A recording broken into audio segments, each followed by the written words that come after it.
Kerran akkumateriaalitehtaan ympäristöluvasta jätettiin yhteensä 12 valitusta ja se on siis todella paljon ympäristölupapäätöksestä. Tässä näette tässä aika lähellä sitä suunniteltua jäteveden purkupaikkaa, mihin meni 142 000 tonnia vuodessa. Natriumsulfaattia ja kaikkea muuta, lisäksi ammoniumtyppeä ja alumiinia ja muun muassa nikkeliä.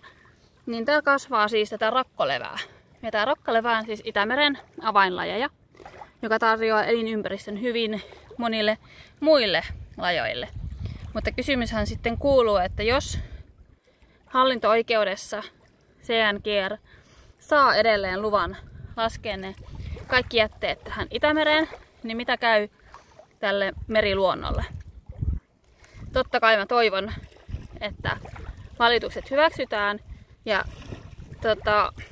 CNGR saisi luvan totta kai toiminnalle, mutta sitä vaadittaisiin puhdistamaan jätevedet.